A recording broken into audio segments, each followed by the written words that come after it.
Mr. President, I'm honored to be able to follow Chris Cole as a tireless campaigner in these areas.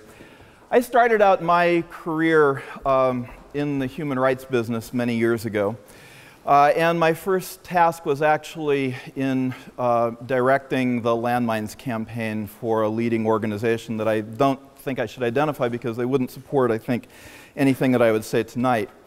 Nonetheless, my job at that point back in 1990 involved dealing with an inherently indiscriminate weapon, anti-personnel landmines. And a lot of my job also consisted at that point of going to military planners, military designers, people in these industries, and saying, you have to come up with more discriminating weapons, less kinetic and smaller. They have to be more precise, and you've got to find a way to sort of draw this down. And at that moment, the most precise weapon in the US arsenal was the Tomahawk cruise missile. Its idea of what it could blow up was an entire building. And the perspective then that I wind up bringing to this as someone who started out asking for greater discrimination and has to say that no matter what it looks like at any given moment as a snapshot in time this year, last year, 3 years ago, 5 years ago, when I look across the perspective that I have of 20 to 25 years of watching the evolution of weapons, I think that everybody in this room should be down on their knees thanking the military engineers who have come up with weapons that are that much more precise than what we had 25 years ago.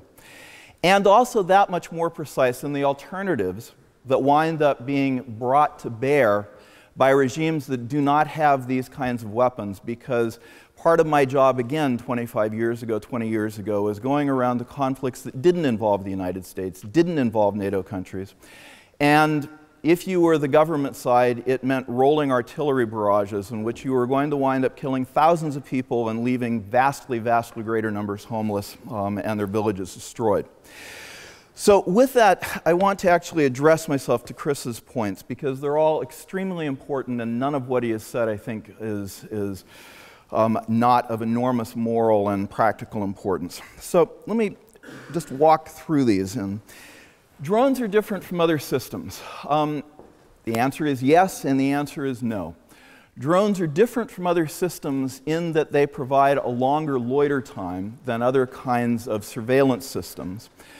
But at the same time, they are the same in the sense that the soldier, or say the sailor who is firing a Tomahawk missile, has no different sense of being in front of a computer console buried in the bowels of a ship, completely risk-free, hundreds of miles offshore, somewhere off in a ship, and pressing a button on what looks for all the world like a computer console and sending a weapon, usually a Tomahawk cruise missile, which is going to be of vastly greater destructive power and has zero comprehension of what is happening on the ground. It's just a programmed set of computer coordinates. Or alternatively, the pilot who is sitting at a standoff position over the horizon firing the missile. These folks have far less awareness than the drone operators do about what it is that targeting actually consists of, because they watch them for days, for weeks, for months on end. And they don't have the decision-making power to push the button. They don't have that kind of power. This stuff has to run through layers and layers of committees and folks that we sort of scarily call the kill list committees, but are otherwise just the people that make decisions about targeting in war. Second is that drones are somehow worse, better than other systems. The question of what is the alternative has to be on the table, unless one simply believes, as Ben indicated, in the null hypothesis that one can simply do nothing. That's a possibility, but if that's your position, then we're sort of talking past each other, because we're actually talking about this as a weapon, not as an alternative that peace breaks out. So I don't think that's going to actually get us very far in this. The third point that I want to go to here, I think in some ways is the most subtle and the most difficult, because it is true, clearly, that drones make the resort to force easier. It does, in fact, wind up making it easier for political leadership to reach to the drone, but that is a distinctly different proposition from stating that it makes it too easy. I want to submit that the idea of too easy in war is simply a reflection of the justice of the cause you are fighting and whether it is justified to be using force at that moment. There is no other sense to too easy here. And I would also suggest that the idea that we use too much force and that we tempt to too great and too easy a use of force leaves aside the problem of humanitarian intervention, where one could argue that the problem is exactly the other way around. We don't use it enough.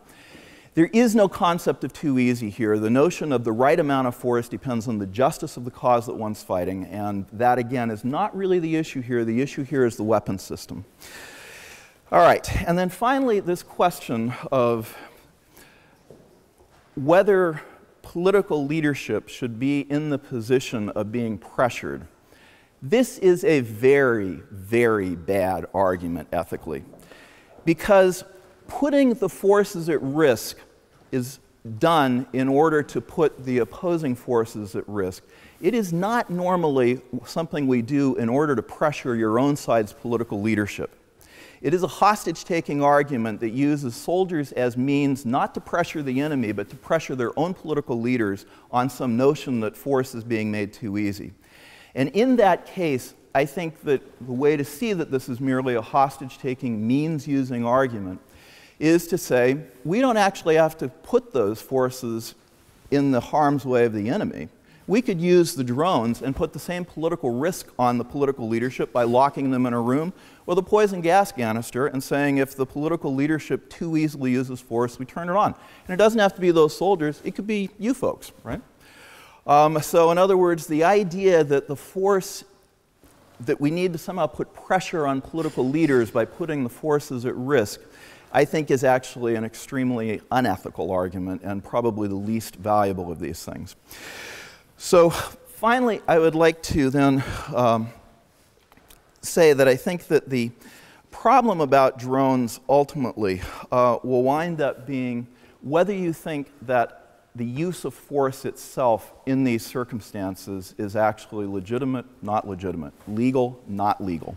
Whether the use of force in these circumstances is something that you should be doing or shouldn't be doing. And at that point, the question is really going to be, what is the most sparing use of force you can come up with? What is the method that is going to be the most precise? Drones are a more precise weapon than anything that I saw 25 years ago. And the idea that we can advance through this in some fashion by taking the view that we look at how they operate today and nothing else rather than over a much longer period of the increased precision of weapons is, I think, a terribly dangerous idea. Thank you.